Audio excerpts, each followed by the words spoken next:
Hoje é a nossa última aula do mês de junho. A gente vai parar durante o mês de julho. Retornamos em agosto. Ainda esse no curso 1, vamos ver até quando que isso vai. E vamos continuar falando de normalização hoje de forma um pouco mais sistemática do que a gente já viu até agora. Vou recapitular um pouco o que foi feito desde que a gente começou a falar do aparecimento de divergências. A gente identificou as divergências, vimos que essas divergências aparecem devido ao mau comportamento de uma integral no regime ultravioleta. A gente aprendeu uma forma sistemática de fazer isso, via contagem de potência, identificar quais são os gráficos potencialmente problemáticos. Isso daí também abriu uma porta para o critério de renormalizabilidade, de acordo com a contagem de potência. Não é a palavra final na renormalização, mas é um indicativo de conseguir uma teoria renormalizada, um indicativo importante. A gente aprendeu a parametrizar as divergências, seja via cutoff, aquele chamado hard cutoff, que você simplesmente corta os momentos assim de uma certa hiperesfera no espaço de Fourier. Isso pode ser feito por outros métodos, tem método de Pauli-Villers, método de Dries 99, configuração dimensional. A configuração dimensional é que é o método mais utilizado, mais versátil, que se aplica de forma bastante... se adapta bem às teorias de calibre. Em contrapartida, por exemplo, o método de cutoff não, que gera problemas quando você vai fazer a renormalização de uma teoria de calibre. O método de regularização é um método bom para isso. Antes disso, a gente já tinha visto um pouco sobre como cancelar as divergências pela adição de algum contratermo. Só que a gente não viu isso de forma muito sistemática ainda. Eu parti de uma lagrangiana, lá no F4, calculei mais ou menos alguns gráficos, calculei de forma superficial alguns gráficos. Com isso daí, aí eu peguei e mostrei, tá ok, isso daqui que deu o resultado divergente, mas isso a gente faz parte dessa lagrangiana mais alguma coisa. Essa alguma coisa que a gente chamou de lagrangiana de contratermo. A gente viu que essa alguma coisa a mais cancelava a divergência dos gráficos de Feynman, a divergência das funções de 2 e 4 pontos com um loop. Okay? A gente fez essa discussão inicial. Mas seria interessante ver como fazer isso de forma mais sistemática. Hoje eu vou abordar basicamente dois métodos para lidar com essas divergências. O primeiro dele é o método de imposição de condições de normalização. Depois a gente vai ver como tratar, impor condições de renormalização a fim de cancelar as divergências mandadas em função de 2 pontos. Depois a gente vai discutir um pouco sobre a renormalização via adição de contratermos. Okay? São dois métodos distintos, mas produzem resultados equivalentes. O segundo método de adição de contratermos eu diria que é o mais utilizado. Vamos discutir um pouco dos dois. Aprendendo a discutir, fazer tudo isso é um loop e indicar algumas coisas dos loops. Okay? Tem efeito que você não obtém a um loop. E vou fazer tudo isso no contexto do lambda F4 e no final pretendo indicar algumas coisas relacionadas à teoria lambda F3. Porque tem efeitos também que aparecem a 2 loops na teoria lambda F3, que são importantes em relação ao overlap de divergências, mas que só aparecem na teoria lambda F4 a 3 loops, por exemplo. Então é mais fácil olhar já para lambda F3. Então vamos começar a nossa discussão pela teoria lambda F4.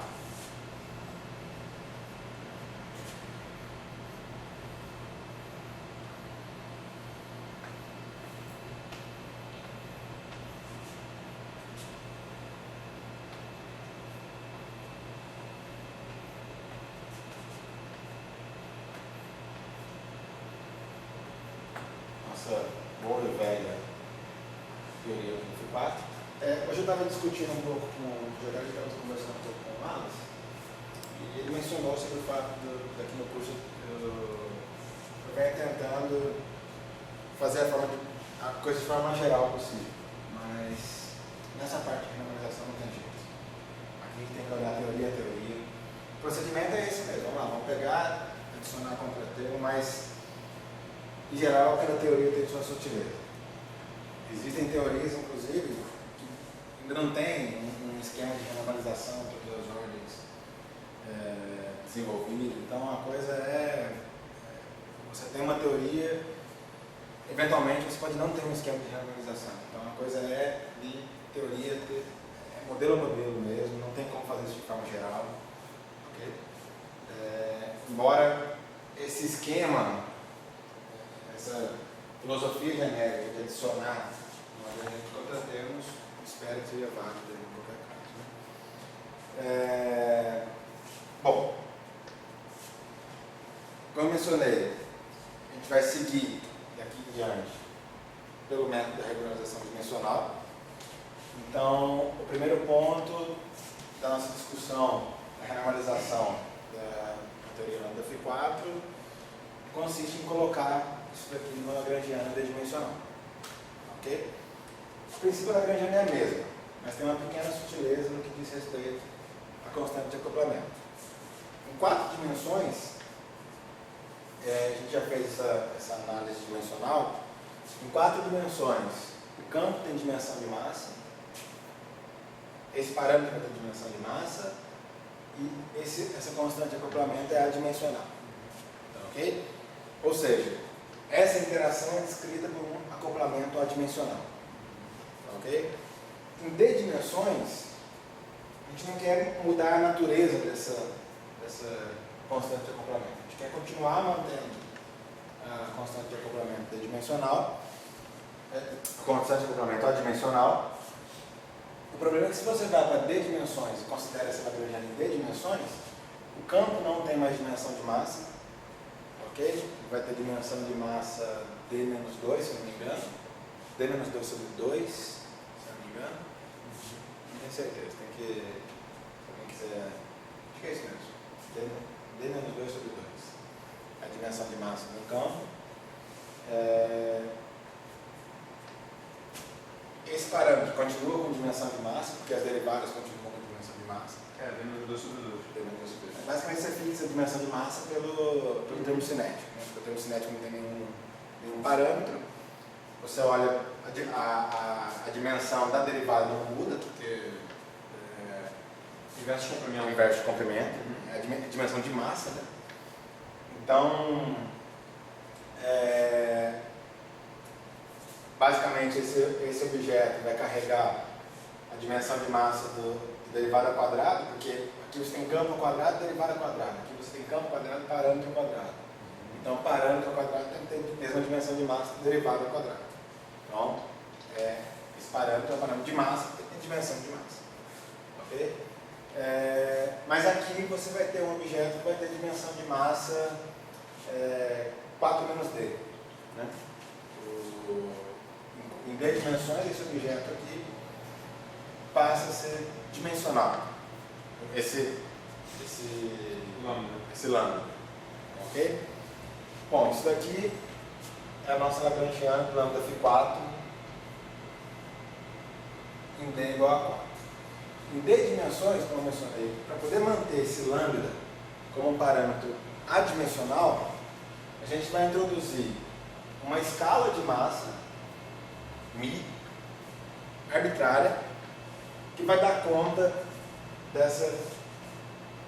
de manter o lambda como dimensão de massa. Com dimensão de massa zero, né? Adimensional. Dimensão de massa dimensional. Então, em dimensões,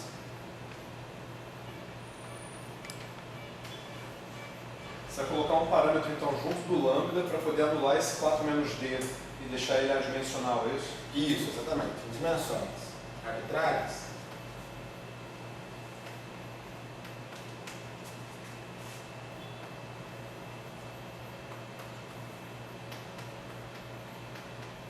vamos escrever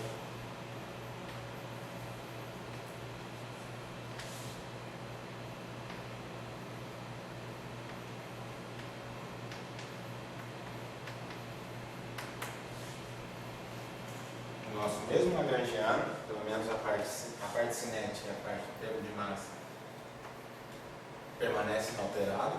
O campo agora tem dimensão de massa D menos 2 sobre 2.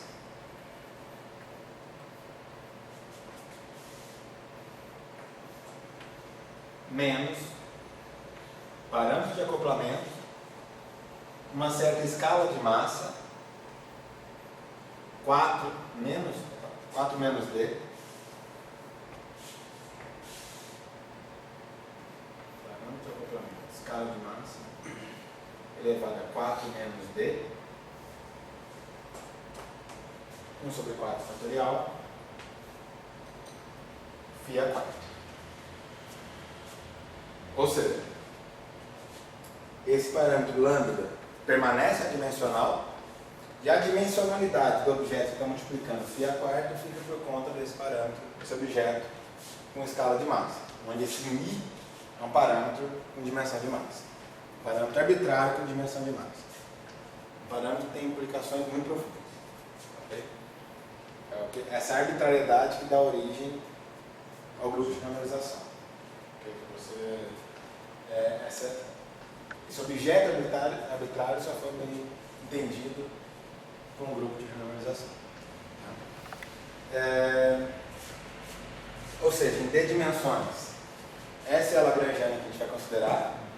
Em D dimensões do vértice, tem que levar em conta esse parâmetro com dimensão de massa, arbitrário. Os propagadores não, os propagadores continuam da mesma forma. E vamos considerar então, vamos rever aqueles gráficos que são problemáticos numa teoria lambda φ4. Função de 2 pontos e a função de 4 pontos. Vamos começar com a função de 1 ponto, função de 2 pontos. Gráficos ao mundo, né?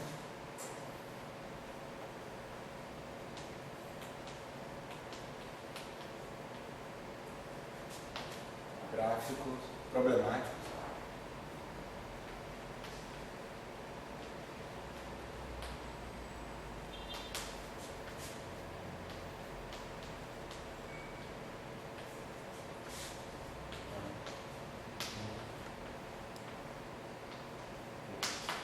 Bom, nós temos o gráfico já amputando pernas estéreis. Correção útil da função de 2 pontos. Essencialmente, vai ser. Bom, a gente vai ter um fator de simetria que, se eu não me engano, é 3, ok?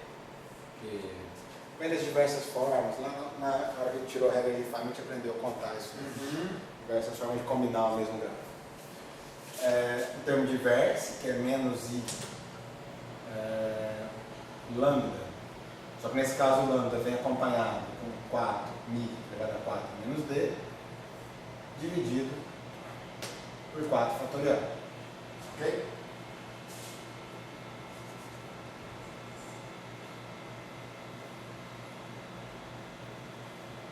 E uma integral no loop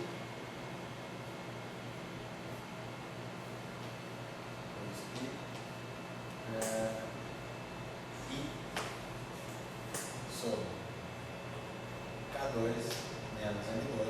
Por que 4? Desculpa, eu errei. D e 2 que é D. Obrigado. Ok? Obrigado. Bom, K é o momento que está fluindo nessa linha de loop. Ok? A gente já viu como calcular isso daí. Passa para o espaço, faz a rotação do Wick, passa para o espaço euclidiano. Nesse caso a gente não tem muita complicação, porque já cai numa daquelas integrais que já calculou na aula passada, inclusive, aquela classe com uma certa potência de K quadrado em cima, dividido por certa potência fora do mar. E, então, nesse caso não é problemático para calcular, eu não vou calcular. E Até porque você tem agora como apoio o fato de já ter calculado, né, na última aula. Eu não calculei tudo, mas eu Tá indicado. indiquei algumas coisas. Essencialmente esse gráfico como um todo, já com os fatores de multiplicação aqui na frente, vai dar uma expressão da forma menos i lambda sobre 32 pi m2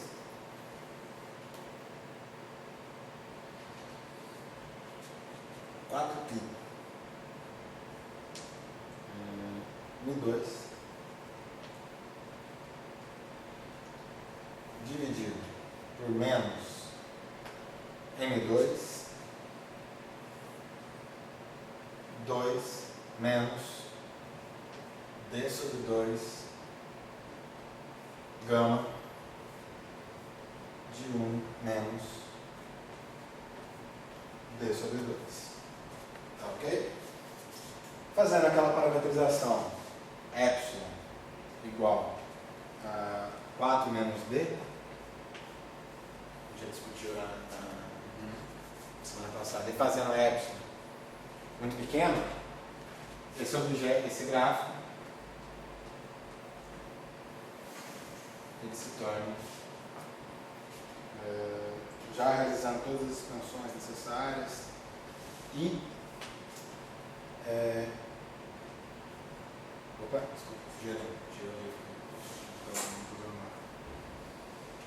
e lambda m2 dividido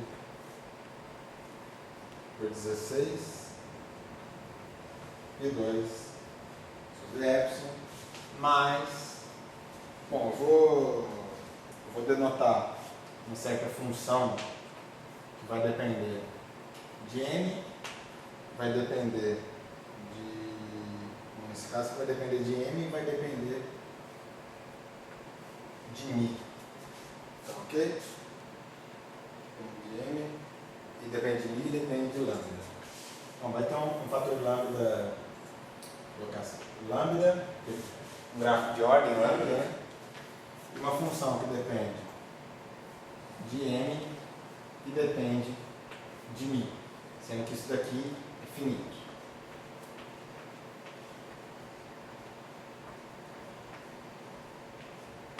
E não interessa pra gente.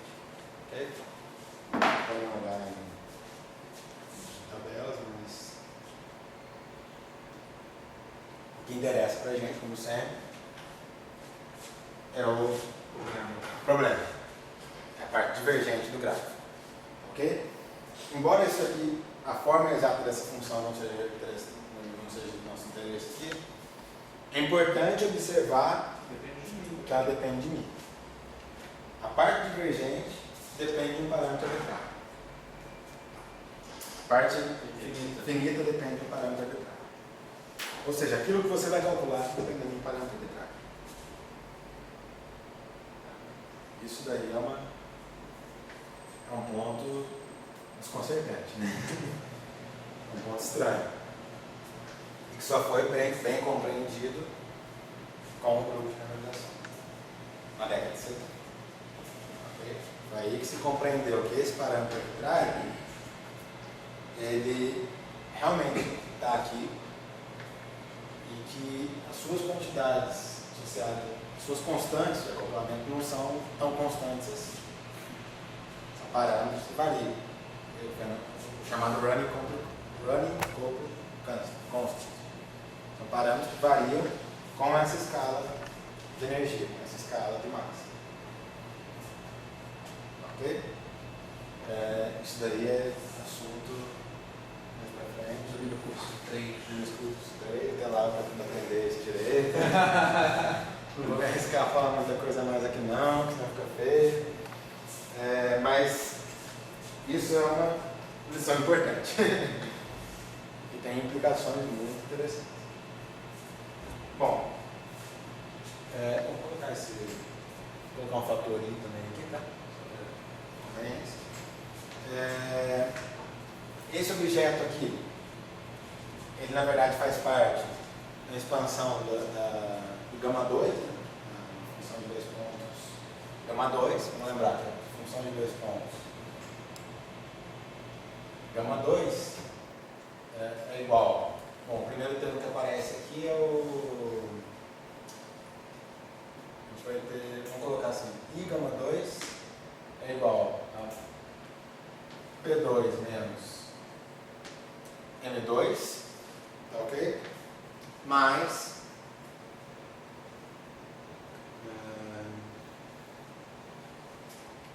I2 é igual a P2 M2 mais. Bastante, só para acertar o sinal aqui. Deixa eu tirar esse fator I aqui.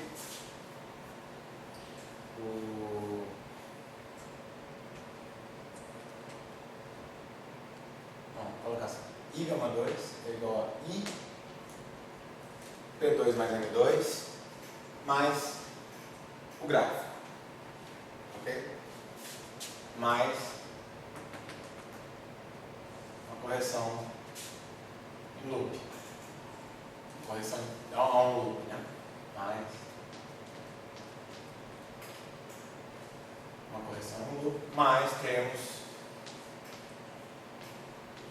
de ordem mais alta em lambda, de ordem mais alta na constante de acoplamento. Bom, substituindo esse resultado aqui de baixo, I gama 2 é igual a P2 menos M2, desculpa, gama 2 é igual a P2 menos M2, estou fatorando o I já, mais lambda M2 sobre 16 I2 epsilon mais o termo aqui lambda e essa função finita, né? Essa função de m e micro finita, ok? Isso daqui mais termos de ordem lambda 2.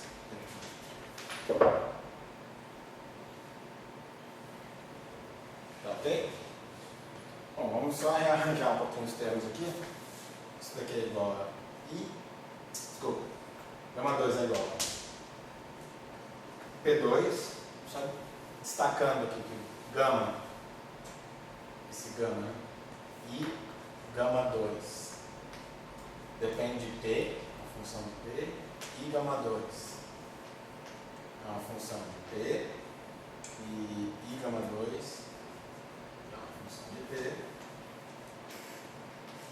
Isso daqui é igual a P2 menos Sem M. Sem I. Aqui também. Obrigado. 1 menos lambda, lambda sobre 16 P2 epsilon mais essa função F mi vezes lambda mais termos de ordem lambda 2, que a partir de agora eu vou começar a desprezar. Tá ok?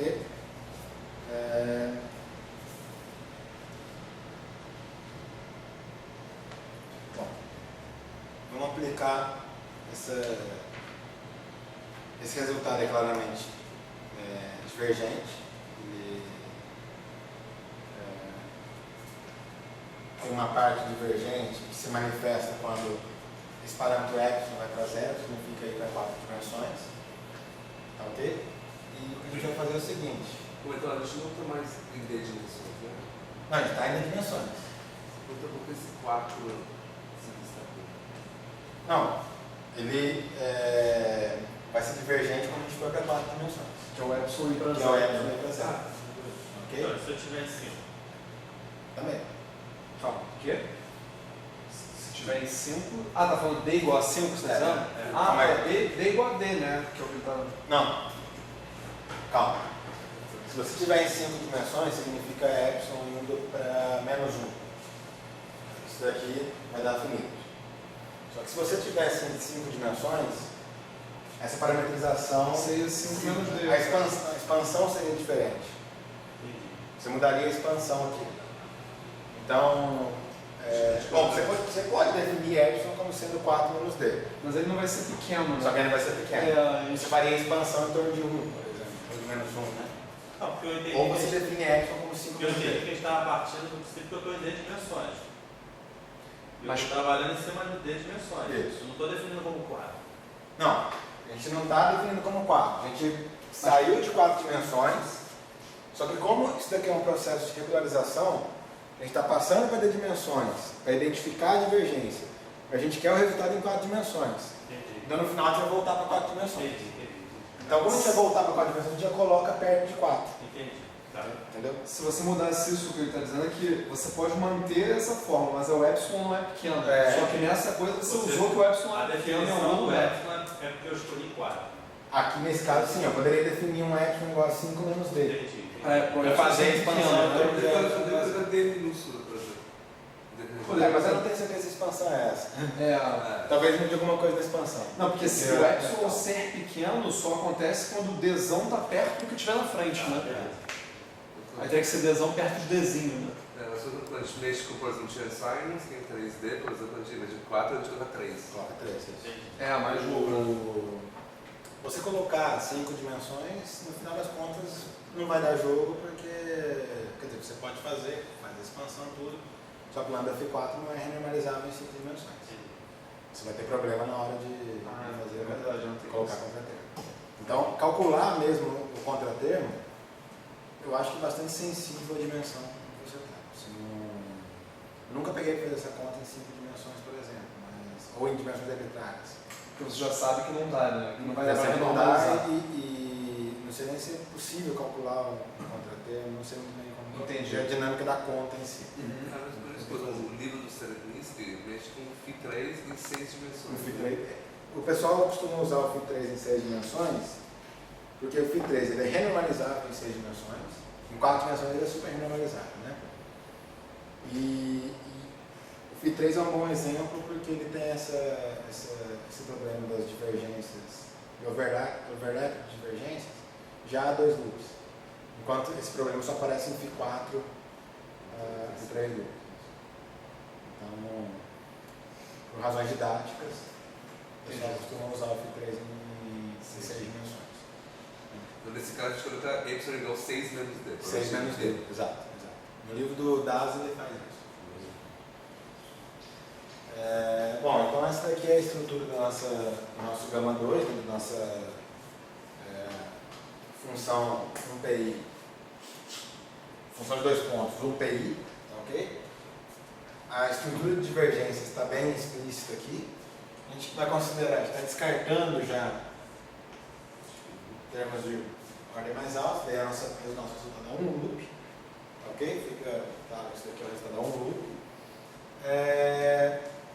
Aí a questão é, como é que a gente pode fazer com que isso se torne finito? Ok? Basicamente a gente tem P2 mais uma constante, menos uma constante infinita. Ok? Digamos que o nosso resultado, vou colocar aqui,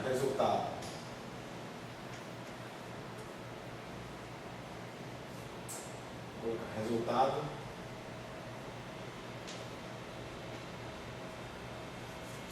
renormalizado.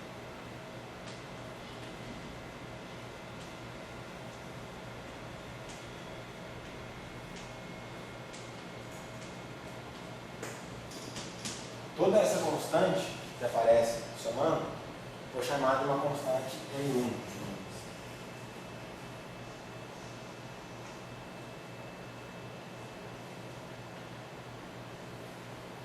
Menos uma certa constante M1.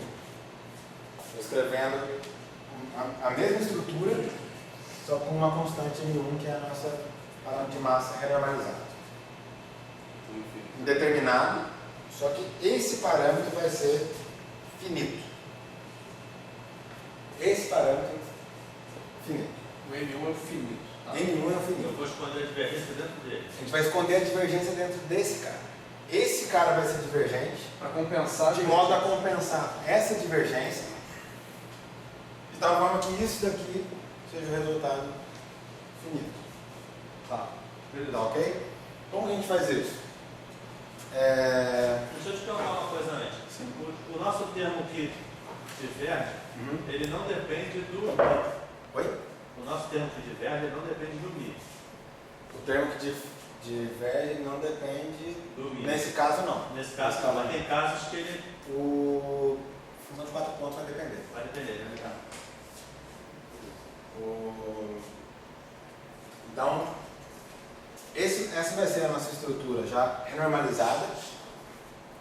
Tá ok? E como a gente determina esse objeto? A gente impõe uma condição de renormalização. Ok? A ideia é a seguinte: esse objeto corresponde ao inverso do propagador. Certo?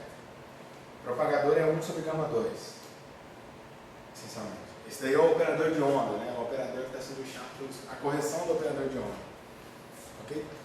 Então esse objeto é o inverso do propagador. A gente sabe que a massa é um polo do propagador, que por sua vez corresponde a um zero dessa função. Então a gente impõe uma condição de renormalização do parâmetro de massa, que é a condição de que isso daqui, a momento zero, te dê a massa. Tá ok? Te dê a massa, a condição de renormalização. Mais ou menos só, né? Para poder ficar no meio. Isso, é, menos a massa. Condição de renormalização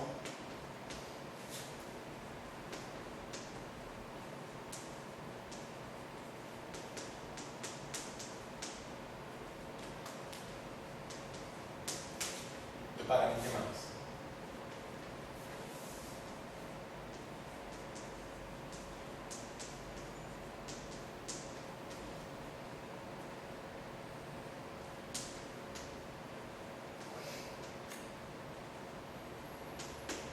A condição de renormalização do parâmetro de massa vai ser essa daqui. Gama 2 de P igual a zero vai te dar menos M1. Ok, está consistente com isso daqui. A gente já está. Só botar em cima então para descobrir que é. Aí agora a gente bota isso em cima, determina M em função de M1. Tá ok? Só para avisar, esse M1 é finito, né? Esse M1 é finito. Você conseguiu chegar nesse 1 através de colocar esse M normal que virou infinito, né? Isso. Então você O parâmetro original da sua Lagrangiana ele vai ser infinito. Então, assim, através de uma multiplicação de duas coisas infinitas, a gente quer chegar a uma coisa finita. Ah, mas calma, é porque aqui a boa é que a gente pode, por exemplo, se M2 tiver um epsilon, você já resolveu o problema, né? Porque o epsilon vai cancelar com o epsilon normalmente, porque aqui a gente não entendeu as coisas, o epsilon não entendeu a zero ainda. Não. Essa aqui é a boa, não é tipo infinito dividido por infinito ainda. Então a gente tem que fazer um L'Hopital antes, né? Vamos aplicar a condição de normalização aqui agora. Né? A gente aplica a condição de normalização ali. Gama 2.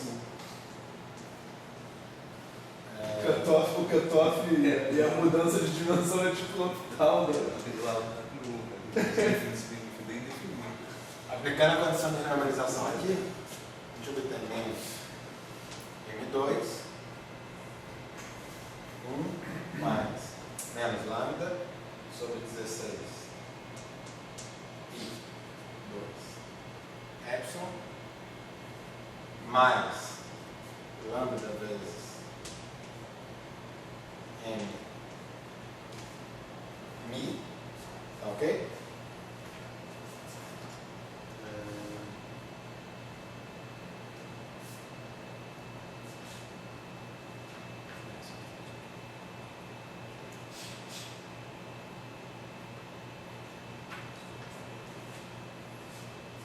isso daqui tem que ser igual a menos N1 quadrado. Ok? E agora com isso daqui a gente pode determinar M em função de N1. Note o seguinte, a gente pode trocar esse M aqui por M1, porque a correção vai ser de ordem lambda 2. Ok? Então isso daqui a gente pode reescrever dessa forma. Escrever M2, 1 menos lambda sobre 16 pi epsilon 2. Isso daqui igual. Calma, quem está ao quadrado é o π, não é? É o pi. Obrigado. Isso daqui é igual a M1 ao quadrado menos lambda f de N1. Porque o sinal é trocado em algum lugar. Aqui sim, tem que ser trocado aqui. Obrigado.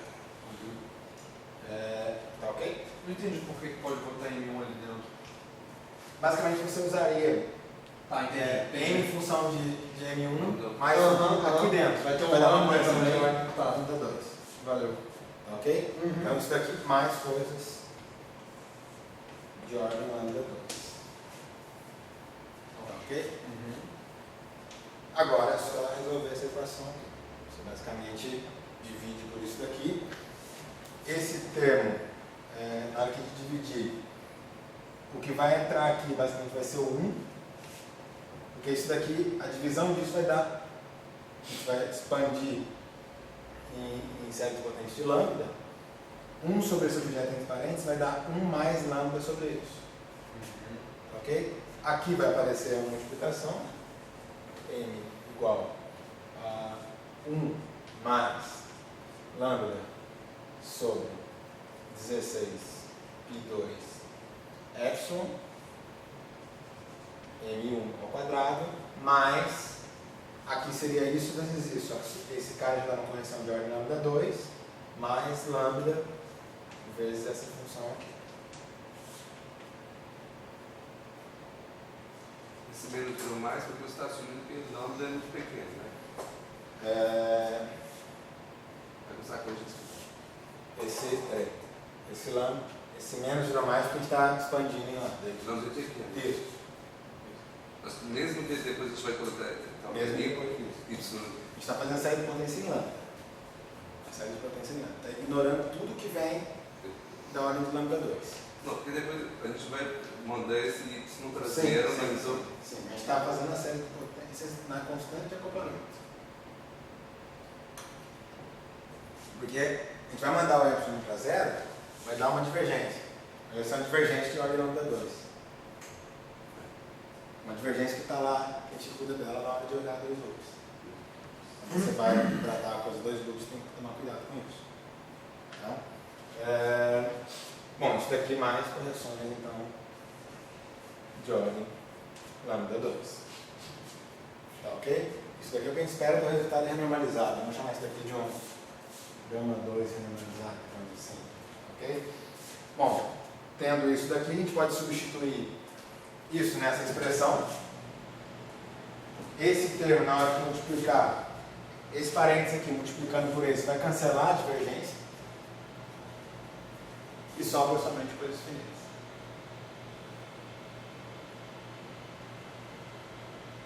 Certo? Ou errado? Não entendi por que vai cancelar a divergência. Com calma. Vamos substituir isso ali naquele resultado agora. Agora, com essa renormalização da massa, a gente colocou o infinito dentro da massa, a gente pode escrever agora o gama 2. Gama 2 de P é igual a P2 menos. Aí você vai colocar aquela expressão todo no lugar Aí de eu vou colocar M2. aquela expressão todo no lugar de M2. Pode falar, Claro, M1. 1 mais lambda 16π2 epsilon 16π2 epsilon, fecha parênteses, mais, aí tem essa expressão, tem a frente aí, né, é 1 menos Não, não tem. Lambda F. Ah, não, desculpa. Lambda F M1. Agora é lambda. Fica no que já tinha colocado a chave errada. M1 Mi. Lambda 2 pode ignorar já, né? Sim. Porque tem que multiplicar agora pelo 1 menos lambda sobre 16 por 2 vai é. dar mais lambda F de M1 Mi. Pode trocar M1. Mas é isso que eu não entendi. É porque o M2 está sendo multiplicado por um fator 1 menos lambda dividido por 16 por 2 epsilon. Ah, porque eu esqueci. É esse. Ah, esqueci. Mais, vezes 1 menos lambda 16 por 2 16 por 2 epsilon. Agora sim, mais lambda F em 1. Ok? Deixa eu pensar antes de falar. Esse último termo que você colocou é aquele que estava no quadro 3 ali, né? Isso. Que ali era M. Eu posso botar M1 também por mesmo motivo, né? Já vem Tá. lambda 2. Mas aí eu botaria esse lambda F M1 duas vezes, porque você já substituiu lá em cima. Isso aqui vai cancelar. No quadrado. Ok? Esse aqui cancela. É. Não. Então, eu achei estranho ele sumir, entendeu? Cancela. Cancela, Isso, porque a diferença aqui vai ser isso daqui vezes isso, vai dar de ordem lambda 2. Ah, tá. Entendi. Vai ficar 1 vezes isso, que vai cancelar com isso por causa do sinal menos. E agora ficou só esse termo vezes esse. É isso que eu não estou vendo. Esse termo é a estrutura da forma. 1 menos coisa, lambda. 1 mais. 1 menos coisa, lambda. 1 menos a mesma coisa, lambda. Certo? Isso daqui é igual a 1 menos bagulho ao quadrado. menos coisa, lambda 2. Só que a coisa também está ao quadrado, né? O que acontece é que lambda 2 para Lambda 2 já vai lá jogar pra fora. lambda Mas 2. aí fica estranho, porque tem embaixo do lambda 2 tem um epsilon 2 que a gente vai Não, mas é aquele argumento que eu falei para a rede. Tem uma divergência ali, mas aí é problema dos Você loops. está jogando para dois grupos. Tá, entendi. Não é que as divergências está tudo bem. Então eu falei, não vai sumir, mas. Não, é ordem Você falou, ordem vai constante sumir. de acoplamento. Claro, você tem razão. Tá? Desculpa. Não, que isso. A técnica é jogar para o árbitro. Você vai jogando para a ordem. Você vai assim. jogando. Entendi. E, bom, isso daqui então daria aquilo ali que a gente esperava, né? P2 menos M1. A gente não precisa, isso daqui foi parte do argumento. Né? No fundo, a gente estava querendo colocar uma condição de renormalização. A condição de renormalização é entender que aquele objeto no momento zero te dá uma massa. Né? Porque isso daqui vai ter essa estrutura, alguma coisa mais constante. E essa constante corresponde ao que a gente chama de massa. Corresponde ao polo do propagador. Por isso que é tão importante mostrar que uma teoria tem gap, né? Que chama massa. Porque essa teoria tem um prêmio de Mendeley para Young-Mills em filosofia de gap, de mass gap. Mas eu não sei se é isso. Eu não sei. Não sei muito bem a formulação. Eu já vi, já ouvi falar várias vezes, eu não sei tecnicamente o que é. Deve estar tentando resolver e não quer abrir o jogo. Tem gravando.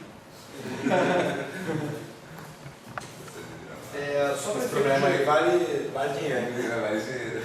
É. Vamos sobre o milênio. Me responde só uma coisa para efeito de nome, porque quando o Lael falou, eu ouvi aquilo, cheguei em casa e descobri que eu não lembrava. Quem é a renormalizada e quem é a BER? A M1 é renormalizada? Não, por enquanto a gente está falando do esquema de renormalização por condições de renormalização. Ainda não cabe falar de BER, BER, né? bom, até onde eu sei, essa nomenclatura entra no segundo esquema. Só as duas. Tá, beleza. Não vale usar aqui. Tá. Mas a BER, o parâmetro BER é o infinito. Carrega o infinito, né? Por isso eu estou Carrega o perguntando se é. Tá.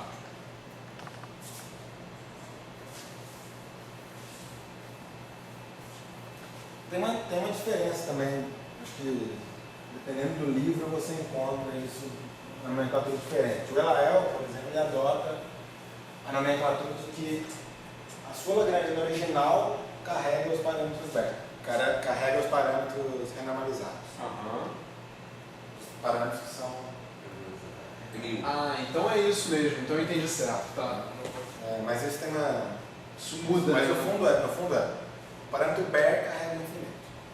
Não, mas você já matou já qual era a minha dúvida, porque eu falei, pô, todo mundo fala que o M que aparece no Lagrangiano não é o M renormalizado, né? Isso aqui foi que é infinito e tudo mais, que não é o M que é medido.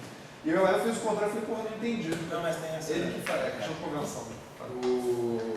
No fundo o parâmetro renormalizado, né, é o parâmetro que, quer dizer, na verdade, o seu resultado no final das contas, né, por exemplo, se você calcular uma seção de choque, ela tem que ser escrita em termos dos parâmetros, que são os parâmetros físicos. Okay? Que são os parâmetros, que não necessariamente são os parâmetros, não são os parâmetros que entram na Lagrangiana. Né? De acordo com a discussão que estava nos né? Isso, de acordo com a discussão que temos. E o parâmetro físico vai ser o parâmetro da Lagrangiana mais alguma correção.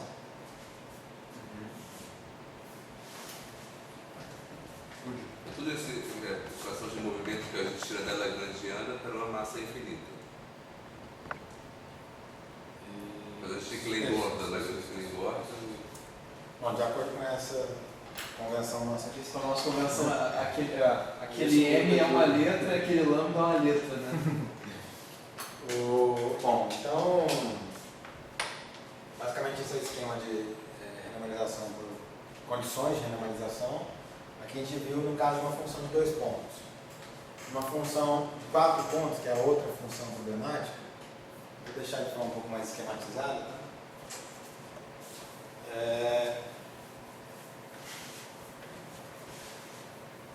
Bom, função de 4 pontos.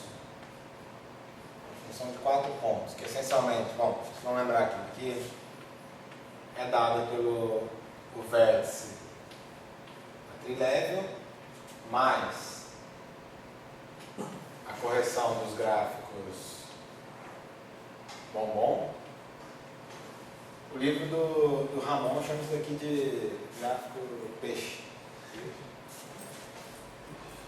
O Elael falou também, né, quando eu falei do bombom, ele falou que não era usual, que usual era peixe. Eu falei que os tempos mudaram. Esse aí é um peixe? Parece muito mais um bombom, né? Por que você é um peixe? Cara. Não, parece um peixe. Tinha tirado 2 pernas para virar peixe. Tem um gráfico aqui que ele chama de lagosta, cara. O cara gosta de frutos do mar, né? Ficou claro já. É um negócio de um sapo também. O primeiro é a estrela. Peraí, deixa eu ver se eu acho. Gráfico estrela primeiro. O primeiro é gráfico estrela do mar. O cara gosta Tá de faltando a perna. Não, mas eu acho que é no livro do Pierre Ramon, tem um gráfico lagosta na história ali. Não sei onde que chegou a lagosta. É um negócio de um sapo.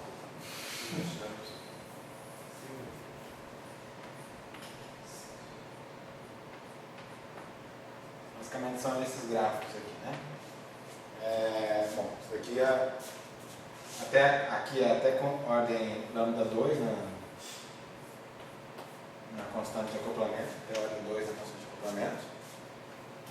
Bom, isso daqui basicamente dá o vértice da Lagrangiana, então o vértice sobre partida. O segundo termo vai te dar vértice integral em uma dessas linhas, no momento de uma dessas linhas, propagador, a multiplicação do propagador das duas. E, bom, aí, cálculo da integral, a gente já esquematizou como que isso é feito, a gente já viu mais ou menos como que isso é feito, mas o que interessa no final do dia é o seguinte, que I vezes, vou colocar aqui, I vezes gama 4, que nesse caso vai depender vamos pensar aqui, se você tem uma linha com momento 1, 2, 3, 4, a princípio esse objeto pode depender desses 4 momentos, né? Dependendo satisfazendo a conservação de momentos, conservação completa total de 4 momentos, mas a princípio esse objeto depende de P1, P2, P3 e P4. Esse primeiro gráfico vai dar um termo do tipo lambda.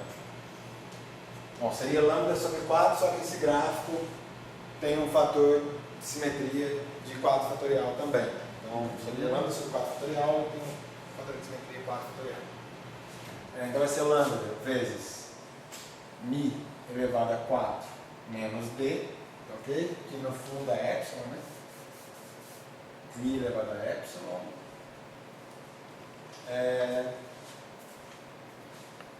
Menos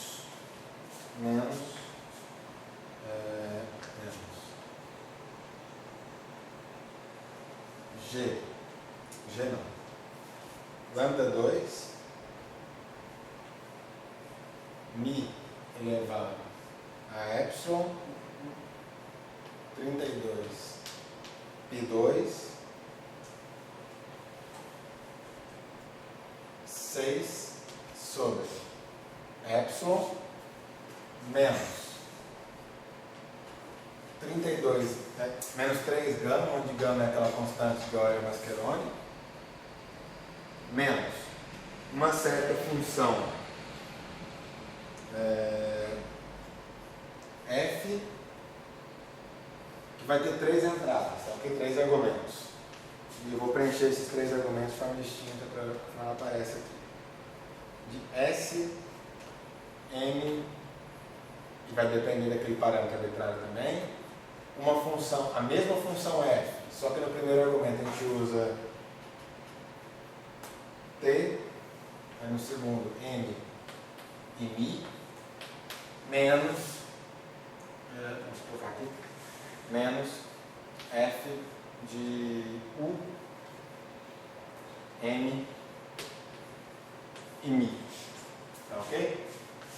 Isso daqui mais termos de ordem lambda 2. Esses Fs aí, são funções finitas. Ali é lambda só ou lambda ao quadrado? Você falou lambda Aqui é lambda 2. quadrado. São funções finitas, tá ok? Funcionalmente, todas têm a mesma cara. O que está entrando ali são variáveis de Mandelstam diferentes. Esse S, T e U são chamadas variáveis de Mandelstam, que são formadas por combinações de momento. Tá? Daí não lembro de cabeça e não tenho ela fácil aqui, então não vou nem me arriscar a escrever. Mas cada uma delas corresponde a um resultado que vem de um gráfico diferente. Fala aí, mestre. Mas no final é um momento, né? Combinações de momentos. Então, são combinações de momentos. Bom, então, de novo, o que interessa pra gente é a parte divergente, que está parametrizada ali. Só que agora, esses objetos, eles não são mais constantes, não é como no caso aqui a gente tinha momento mais constante. Ali não, ali é uma constante, mais termo divergente, mais funções. Tá ok? Mas de qualquer forma, esse objeto que a gente está medindo, essa função, quer dizer, esse objeto que a gente está calculando, essa função de 4 pontos, corresponde à correção de vértice. Tá ok? Uma vez que você fixa esses momentos que estão ali nas pernas externas, isso daí vai te dar um valor finito. Ok? Que é o que a gente vai, que no caso aqui corresponde à constante de acoplamento. A constante de acoplamento corrigida, né? Corrigida ao loop. Ok? Então a condição de renormalização para uma função de 4 pontos, então a condição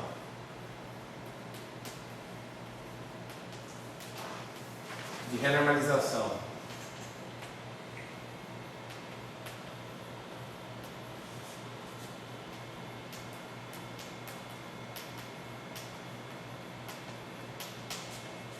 digamos, a condição de renormalização de vértice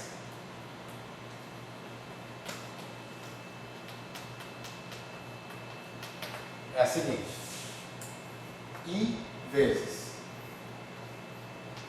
gama 4, vou colocar com todos os momentos,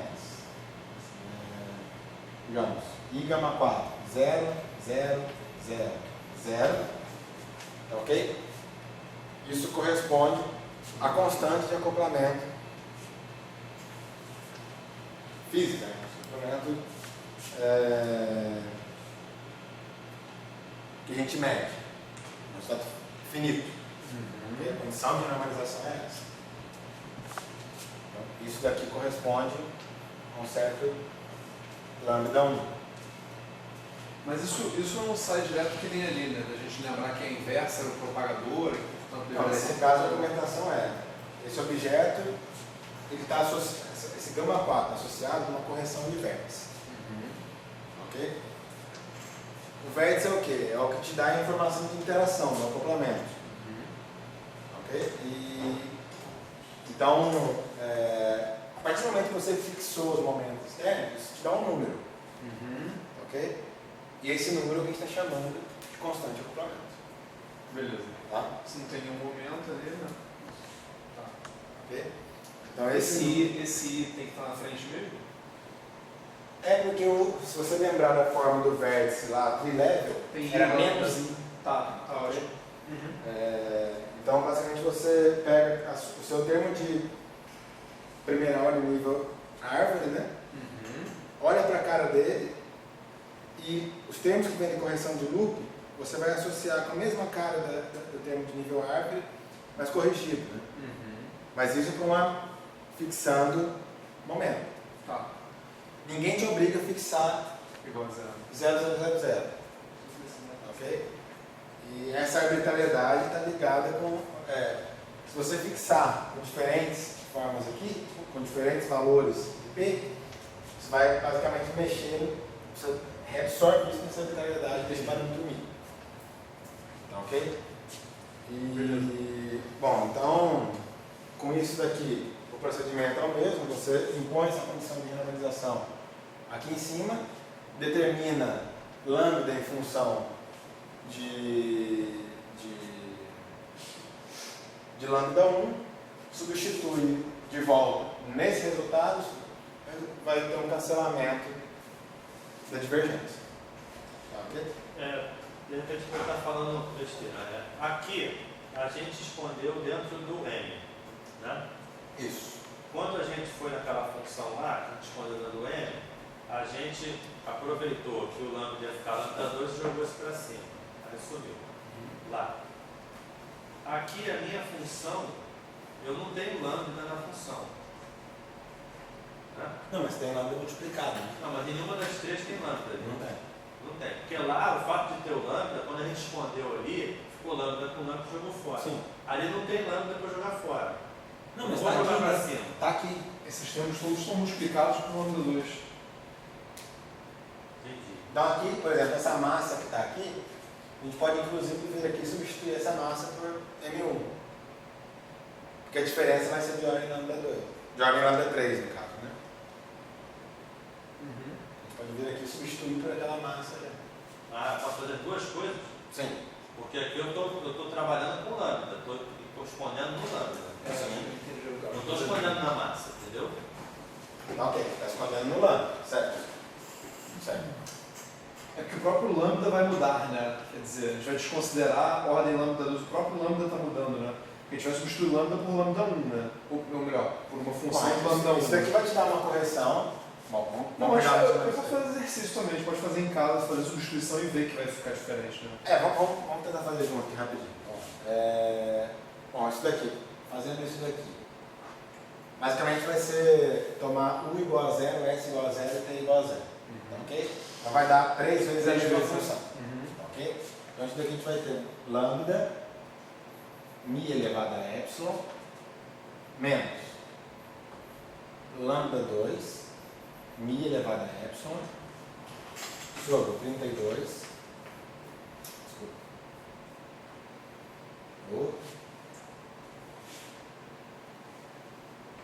32 pi 6 sobre epsilon menos 3 gama menos 3 vezes f de 0 m mi. Tá ok?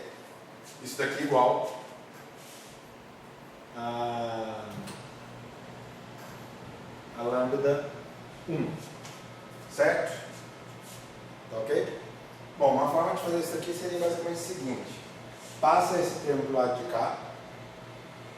Passa esse termo para cá.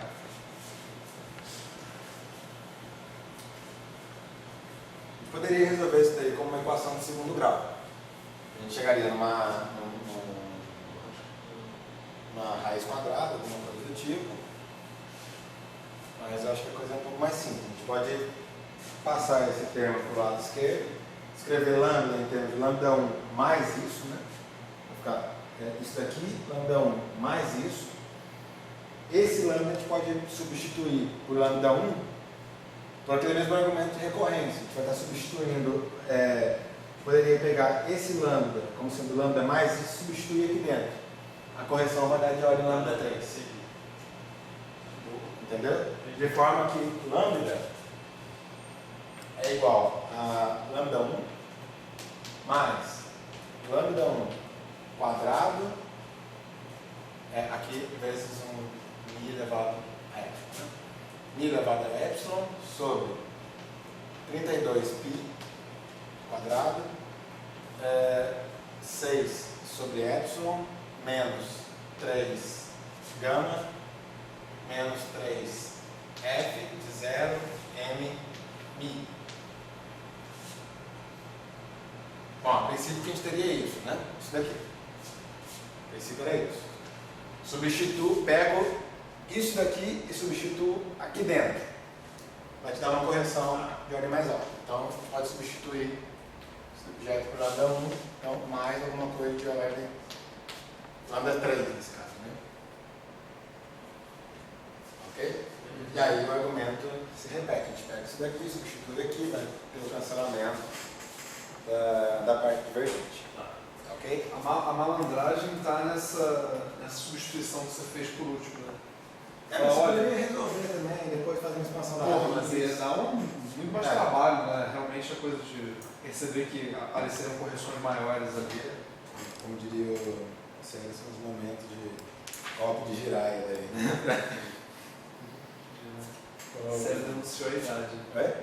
Sério com essa expressão denuncia a idade dele. Mas... Bom, então, essa é a condição de normalização diversa. Além disso, ainda tem mais uma condição de renormalização, que é a renormalização da função de onda. Ok? Vou argumentar por cima e depois a gente vai ver isso na renormalização multiplicativa. No caso, há um loop a gente não tem essa questão da renormalização da função de onda, mas quando você vai a dois loops, você tem termos que são divergentes, mas estão multiplicados por um P2. Ok? Isso daí, do ponto de vista de renormalização multiplicativa, que é aquela técnica de adicionar contratermos, significa adicionar um contratermo cinético também. Do ponto de vista de renormalização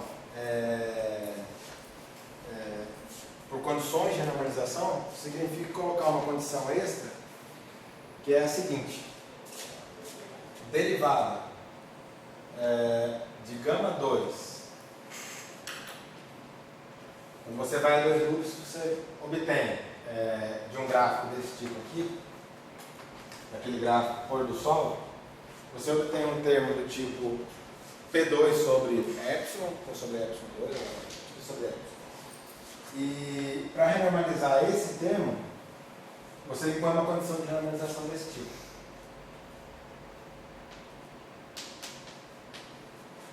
Ok?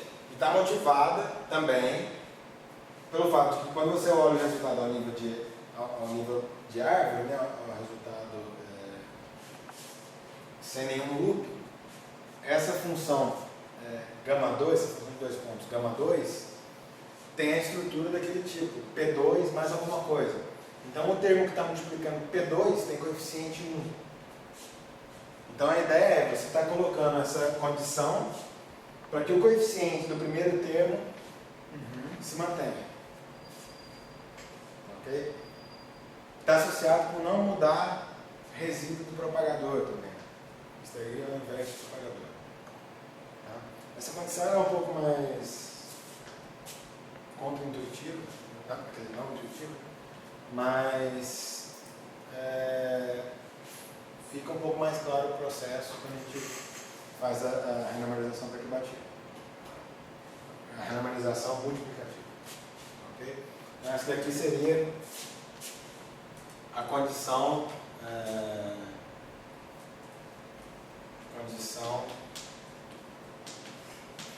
de renormalização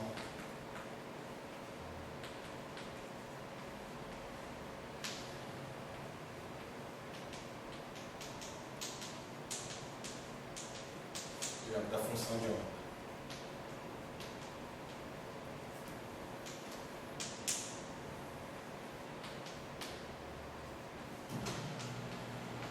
Até o nome dela não é intuitivo. É a função de onda. A gente vai ver daqui a pouco Cadê a função de onda? por que isso renormaliza a função. Quer dizer, Campo, qual é a renormalização da função do campo? Né? De cada ordem surgia uma condição. Não. Uma teoria é renormalizável se você tiver um número finito de condições. Se cada hora Há 3 surgiu, loops as condições são as mesmas. Há 4 loops as condições são as mesmas. Você muda, por exemplo, se você vier a 2 loops, você continua tendo essa condição de renormalização de vértice, você vai mudar essa expressão aqui, não vai ser mais a mesma, mas ele vem da mesma correção de vértice, da mesma condição de renormalização. O mesmo vale para a massa. Aqui, eu argumentei, quando você vai a 2 loops, você precisa introduzir uma condição nova, porque você tem um tipo de divergência que não aparece em um loop. Mas se você, a cada ordem, precisar de condições novas, então você está com uma teoria não renormalizada. Não, nesse caso até por uma questão de não ter mais tapete, né? Porque no nosso Lagrangiano tinha uma massa, tinha um lambda e tinha um φ. Não tem mais nada para dar nada. Não tem mais aonde colocar. Vou botar dentro da derivada, né? Renormalização, condição de renormalização da derivada. Ter um número finito de condições de renormalização significa colocar um número finito de contratempo. Para cada grupo, por exemplo, a gente vai ter a gente vai ter um gama 2, gama 4 e gama 6. Para cada loop. Né? Isso. Não, peraí, como assim? Para diagramas com 3 loops. A gente vai ter esses 3, né? Não. Um diagrama para todos os diagramas com 3 loops, a gente vai ter esse gama 2, gama 4 e gama 6, né? Isso. Mas o gama 6 ele não dá problema, né? Gama 6 não dá. Porque na lambda F4, os gráficos Você pode ter algum problema no gama 6 de algum subgráfico. Por exemplo, o gama 6 é com Gama 6 6, terras, né? o gama 6 é isso aqui. 3 cartas produzindo, 3 cartas. A gente viu que na lambda F4 os que davam problema acho que tinham 2 patinhas e 4 patinhas, né? Então acho que O grau de divergência superficial é 4, em 4 dimensões, né? É 4 menos o número de pernas externas. O gama 6 já tem 6 pernas externas e nessa daqui dá negativo, então ele é superficialmente convergente. menos disso aí. Nesse caso, isso aqui não dá problema. Esse objeto não dá problema. Mas se você tivesse, por exemplo, um subgráfico dessa forma, você teria um problema. Mas o que não significa que você vai ter que renormalizar. Você vai ter que introduzir uma condição de renormalização nova para esse gráfico, um contratermo novo para esse gráfico. Porque o contratermo de renormalização do 1PI, Bom, esse gráfico ele é 1PI. Esse gráfico é 1PI. Na gama 6 é 1PI. Você não consegue cortar uma perna e separar ela em 2. Cortar uma linha e separar ela em 2. Mas a renormalização desse gráfico aqui já dá conta desse objeto. Já dá conta dessa normalização. Agora esse tem dois loops. Assim, né? Oi? Esse gráfico tem Ele tem dois loops. Tem dois loops. 3 vértices, não. 4 vértices, tem dois loops. Isso. Quando você fala de fazer um PI, só para ver se eu lembro, e aí a gente sabe que não tem problema, porque para fazer esse gráfico computado entrar ali, a gente tem que conectar com propagadores, e propagadores não trazem problemas novos, é isso? Você fala isso aqui? Esse aqui? Não, digo assim, a passagem do UPI, se você colocasse pernas nele, né? Por que a gente pode resolver um UPI e a gente não está resolvendo os conexos, entendeu? Porque do UPI conexo é só propagador que entra, né? Isso. Tá. Sim. Tá já renormalizando os blocos fundamentais. Uhum. Na verdade, o que te interessa para renormalizar são... você tem que renormalizar os bloquinhos mesmo. Por exemplo, esse daqui, ele é um PI por contagem de potência. Esse gráfico não te dá problema, mas você vai ter uma divergência, mas é uma divergência que já está resolvida a um loop. Uhum. Sem precisar de uma condição de renormalização nesse gráfico. Tá, ok? Bom, vamos falar agora de um outro esquema de renormalização, que é a de renormalização perturbativa, que multiplicativo, pô, toda hora perturbativa. É porque é o nome do curso, né? Mas você pode falar ele várias vezes. O esquema de renormalização multiplicativa, que